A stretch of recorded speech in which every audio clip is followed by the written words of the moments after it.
Coucou, salam tout le monde, j'espère que vous allez bien, j'espère que vous passez une excellente journée. Moi, ça va, alhamdoulilah, même si, comme vous pouvez l'entendre, je parle encore du nez, je vous assure que je vais très très bien.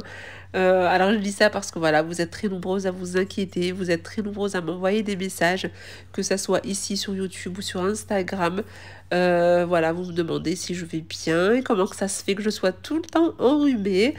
Mais écoutez, je ne sais pas, moi-même je ne sais pas, mais alhamdoulilah, vraiment je ne me plains absolument pas. C'est pas méchant, c'est un petit rhume, voilà, il partira comme il est venu et c'est tout. Voilà, mais en tout cas, je vous remercie vraiment, merci infiniment pour votre gentillesse, votre bienveillance. Vraiment, merci infiniment. Je vous remercierai jamais assez. Donc, au programme aujourd'hui, un délicieux pain, donc le fameux matloh, le pain à la poêle. Alors, c'est un pain qui est très, très apprécié parce qu'en fait, on peut vraiment prendre son petit café le matin avec du beurre, de la confiture. On peut aussi accompagner nos plats, donc les tagines, les soupes, etc. Et on peut même prendre un petit goûter, pourquoi pas avec, en le tartinant de beurre ou de pâte à tartiner, de fromage. C'est un pain qui est très très léger, très aéré. Vous allez le voir en vidéo avec moi. Donc je me suis dit que ça serait super de vous partager ma recette que je fais maintenant depuis des années. Vraiment, ça fait des années que je fais cette recette. Je n'ai jamais changé parce qu'en fait, je valide totalement celle-ci. Donc je voyais pas l'intérêt de chercher une nouvelle recette de matloh. Donc voilà, je vous partage la recette aujourd'hui. J'espère vraiment qu'elle vous plaira. Allez, sans plus tarder, on commence cette vidéo. Alors je vais commencer par vous dire ce que je vais avoir besoin pour la réalisation de ce pain. Donc qui est le matloh. Alors tout d'abord 1 kg de farine. Donc moi la farine, je prends toujours celle de chez Lidl. Franchement elle est très très bien, que ce soit pour le pain, les brioches, les gâteaux. Je prends toujours ce paquet, donc c'est le paquet rouge. Donc on a 1 kg. Ici j'ai 700 g ou 700 ml d'eau tiède. Donc très important, il faut vraiment qu'elle soit tiède, ni froide, ni trop chaude. Il faut vraiment que ça soit tiède. J'aurai besoin d'un paquet de levure boulangère fraîche. Donc ici c'est un paquet de 42 g. Donc il faut ce paquet-là pour 1 kg de farine. Donc vous le trouvez chez Carrefour, chez Leclerc, au rayon boulangerie-pâtisserie. Si vous n'avez pas de levure fraîche, vous pouvez bien sûr utiliser de la levure boulangère déshydratée. Vous savez, c'est la levure boulangère en petites billes. Donc celle-ci, vous la trouverez au rayon, vous savez, tout ce qui est farine, sucre, levure chimique. Il y en a chez Lidl, il y en a chez Carrefour. Franchement, vous en trouvez partout. Ensuite, ici, j'ai une cuillère à soupe de sel. Et ici, j'ai une cuillère à soupe de sucre. Voilà, et j'ai préparé également un tamis, donc c'est très très important de tamiser la farine pour avoir un pain qui soit léger, aéré et vraiment souple. Donc c'est parti.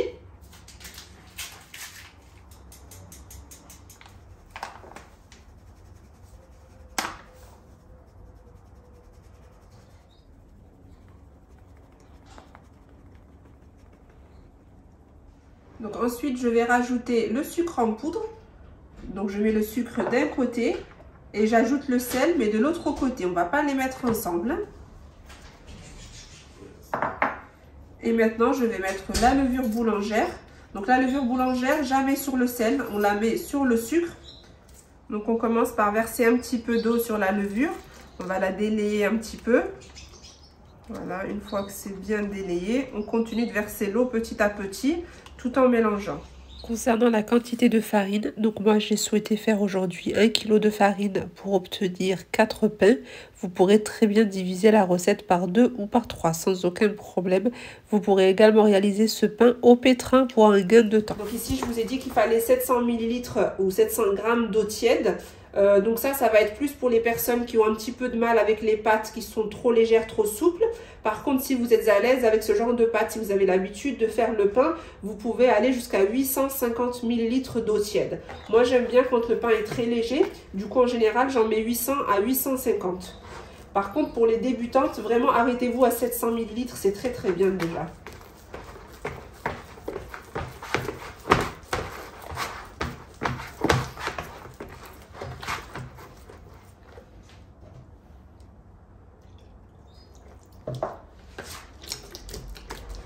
Voilà, donc vous procédez comme ça, juste quelques secondes, hein, pas longtemps. Ensuite, vous venez faire ce mouvement.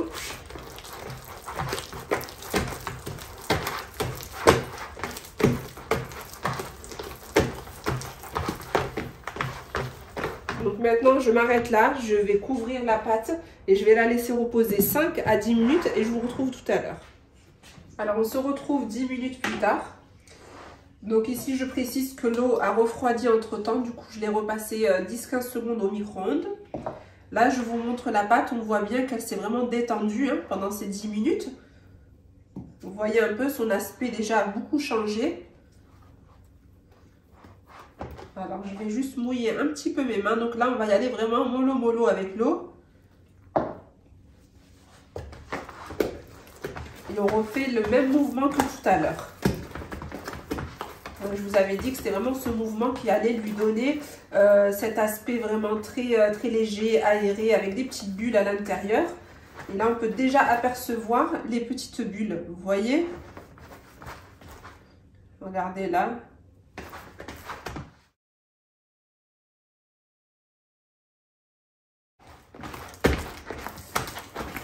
Donc là, ça y est, notre pâte est prête. Il y a plein de bulles qui se forment, elles éclatent et tout. Donc ça, c'est super, c'est bon signe. Ça veut dire que notre pain va être très, très aéré. Donc là, ce qu'on peut faire, c'est la couvrir et la laisser doubler de volume. En revanche, si vous avez le temps, en fait, je vous propose plein de petites choses et vous faites selon ce que vous avez comme temps devant vous. Donc, si vous avez du temps, ce que vous pouvez faire, c'est la couvrir et la laisser reposer encore 10 minutes. Comme tout à l'heure, vous recommencez la même opération. Et vous revenez, au bout de 10 minutes, vous revenez mélanger un petit peu. Donc cette opération-là, vous allez pouvoir la faire 2 à 3 fois, selon le temps que vous avez encore une fois. Mais si vous êtes pressé, vous le faites une fois ou pas du tout. Vous mélangez la première fois, vous couvrez, vous laissez doubler de volume et on n'en parle plus. Vous avez un peu de temps, vous le faites une fois. Vous avez un peu plus de temps, vous le faites une seconde fois et une troisième fois. Voilà, j'essaie vraiment de vous expliquer. Ça peut paraître un petit peu embêtant, je me répète, mais c'est vraiment parce que j'ai envie que vous réussissiez votre pain, parce que je sais que le motloch, c'est un pain qui fait un petit peu peur. Voilà, on a l'impression que c'est très difficile, que c'est pas donné à tout le monde, alors que si, tout le monde peut réaliser ce pain, je vous le garantis. Mon premier motloch date de il y a très longtemps, et je vous cache pas que c'était une catastrophe. Et j'en ai pas honte, c'est tout à fait normal, on rate des choses, mais il ne faut pas s'arrêter à cet échec-là, il faut recommencer et recommencer. Et ça vaut pour tout, pas uniquement pour le pain, ça peut être pour le gâteau, pour des projets que vous entreprenez. Donc là, je m'éloigne un petit peu, mais c'est vraiment un petit message que voilà, je vous passe là maintenant. Mais chaque chose que vous faites, si vous la ratez la première fois, ça ne veut pas dire que vous n'allez jamais réussir. Vous recommencez une deuxième fois, une troisième, jusqu'à que vous réussissiez tout simplement. Et moi, mon premier motloch, je vous ai dit, c'était une vraie catastrophe. Il ressemblait à tout sauf à un motloch. Mais maintenant, machallah, alhamdoulilah, je l'ai fait plutôt bien. Du moins, je reçois beaucoup de bons retours. On me dit souvent que mon motloch est excellent. Donc voilà, la raison pour laquelle je vous le partage aujourd'hui. J'espère vraiment que ça va vous plaire en tout cas. Allez, je vous dis à tout à l'heure. Là, je laisse mon pain doubler de volume et je vous vois tout à l'heure pour la suite de la recette. Alors, je vous retrouve 30 minutes plus tard. Donc après, concernant le temps de pause, tout dépend en fait de la température qu'il fait dans votre intérieur. Donc moi, il fait assez chaud, du coup 30 minutes, c'est largement suffisant. Mais si vous voyez qu'elle n'a pas suffisamment doublé de volume, vous pouvez laisser 45 minutes, voire 1 heure. Alors sinon, je vous montre ici donc le résultat. On voit bien que ça a doublé de volume. Vous voyez plein de petites bulles qui se sont formées à la surface. Donc ça, c'est très très bien. Alors maintenant, on va dégazer la pâte. Mais juste avant, ici, j'ai préparé donc 2 serviettes propres sur lesquelles j'ai mis de la farine. Habituellement, je mets de la semoule, mais comme j'en ai plus beaucoup, j'ai mis de la farine. Et cette semoule qu'il me reste, ça va être pour enrober les galettes. Allez, on va dégazer la pâte. Alors, je commence par mouiller mes mains. Ici, j'ai préparé un bol dans lequel j'ai mis un peu d'eau tiède. C'est juste pour mouiller mes mains. Et on va dégazer la pâte. Alors, regardez toutes ces bulles.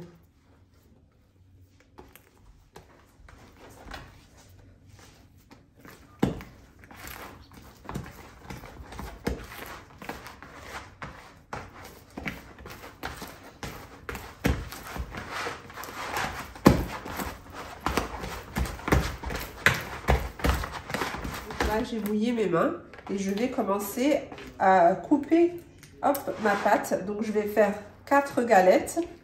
Après, encore une fois, à vous de voir la taille que vous voulez faire. Moi, je l'ai fait, on va dire, un peu petite par rapport à ma poêle. Je vais utiliser une crêpière, je vais vous montrer tout à l'heure. Donc, comment on procède? Donc, on vient prendre les doigts, hop, et on les glisse à chaque fois vers l'intérieur pour pouvoir avoir une surface bien lisse sur le dessus. Voilà, donc ce que je fais maintenant, je prends un bol donc dans lequel j'ai mis ma semoule extra fine ou fine comme vous voulez. Hop, je vais venir la retourner et on va venir tourner la galette. Hop. Il faut qu'elle soit entièrement recouverte de semoule, autrement elle va coller sur votre serviette. Alors maintenant, je la prends dans les mains comme ça et je vais la poser sur ma serviette. Et on recommence avec le reste. Et à chaque fois, bien sûr, on mouille ses mains, sinon ça colle à la main.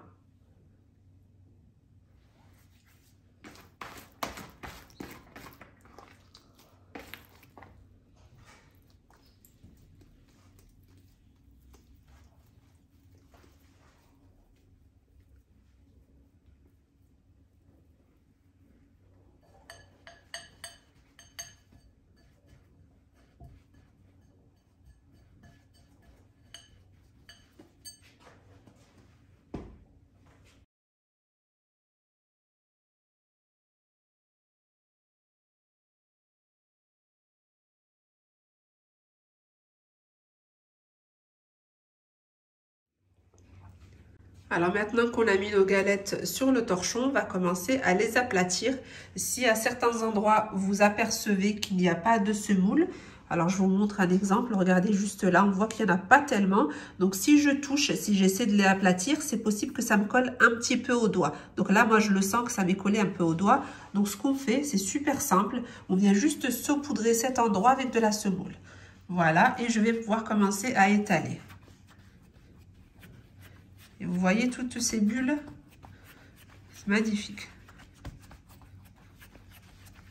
Donc à chaque fois qu'on voit, qu'on ressent que la pâte colle, comme ici, on vient saupoudrer de semoule. C'est aussi simple que ça.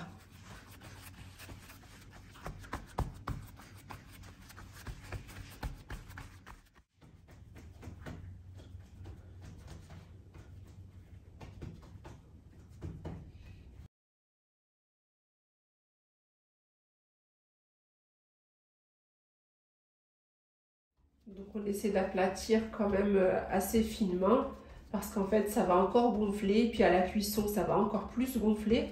Donc c'est pour ça que j'aplatis quand même bien. Donc au final ça doit faire à peu près, on va dire peut-être 1,5 cm. Mais vraiment pas plus, hein, franchement, parce que sinon vous allez avoir un pain qui va être très très épais.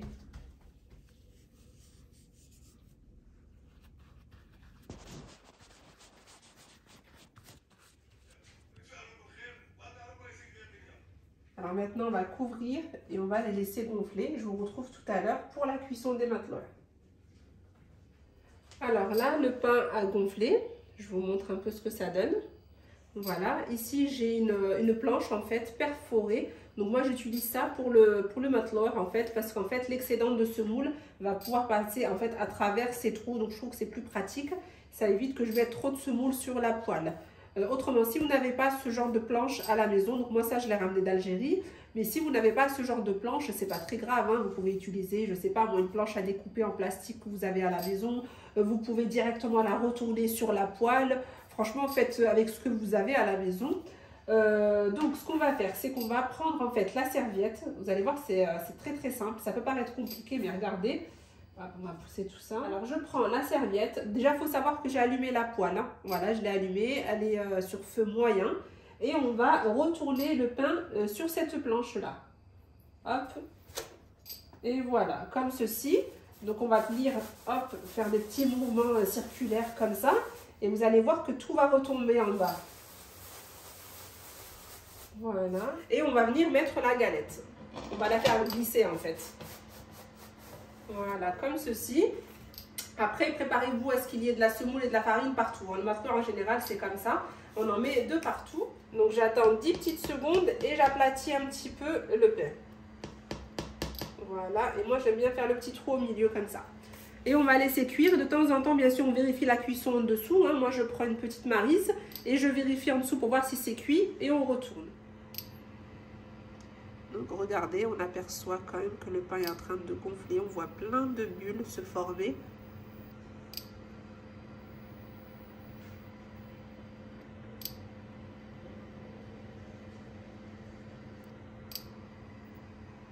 Hop, on vérifie en dessous. Je vais essayer de vous montrer.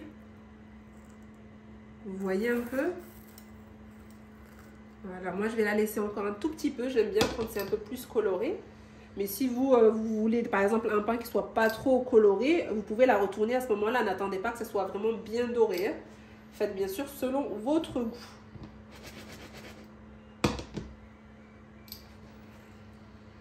C'est bon, je vais pouvoir la retourner. Donc comment je procède?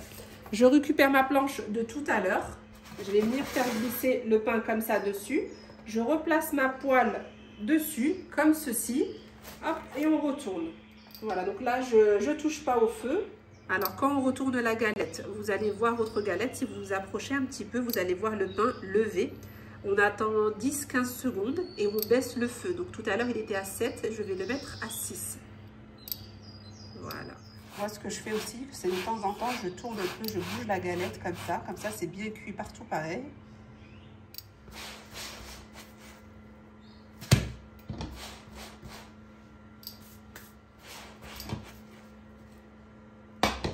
Donc voilà notre pain. Donc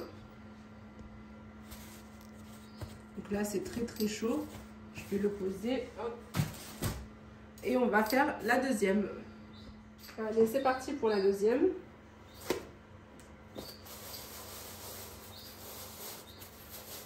Donc je remets le feu sur 7.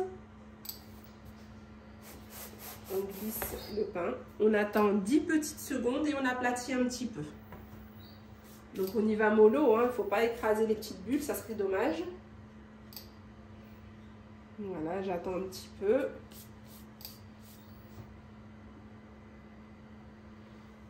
Et là, je vais pouvoir aplatir un petit peu. Vous avez vu, j'y vais vraiment tout doucement, délicatement.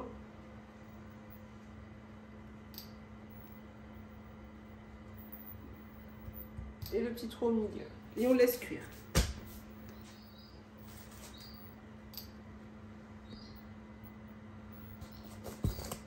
Donc j'attends que ça refroidisse un petit peu. Je vous couperai une galette tout à l'heure.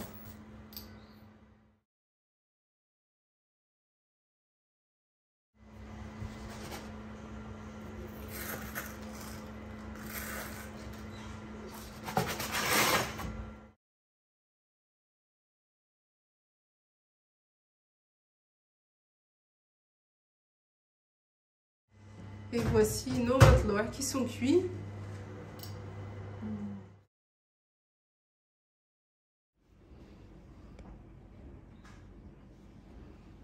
Alors regardez ce que ça donne à l'intérieur. On voit bien que c'est bien alvéolé.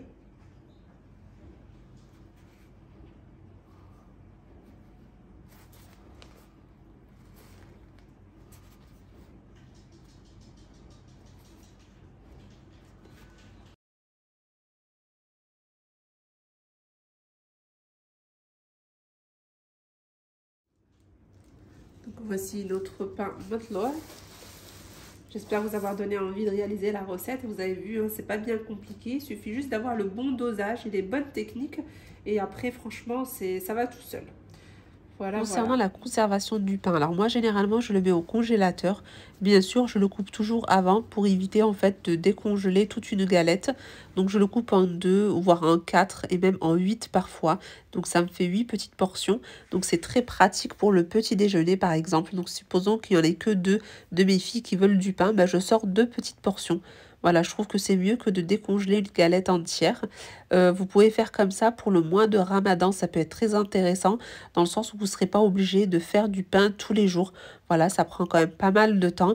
Donc, ce que vous pouvez faire, c'est 1 kilo par exemple une fois pour toutes et vous en avez pour plusieurs jours. Moi, personnellement, Ramadan ou pas Ramadan, je fais toujours comme ça. J'aime bien préparer plusieurs galettes que je mets au congélateur. Je fais exactement pareil pour la harira, par exemple, ou la shorba. Ça m'évite de devoir refaire ça tous les jours. Je gagne du temps. Et voilà, ça me permet de faire autre chose à côté que de passer mon temps dans la cuisine. Voilà, écoutez, nous sommes arrivés à la fin de cette vidéo. J'espère vraiment qu'elle vous a plu. Si c'est le cas, n'hésitez pas à liker la vidéo, à me laisser un petit commentaire et à partager la chaîne autour de vous dans les différents réseaux sociaux que vous pourrez avoir.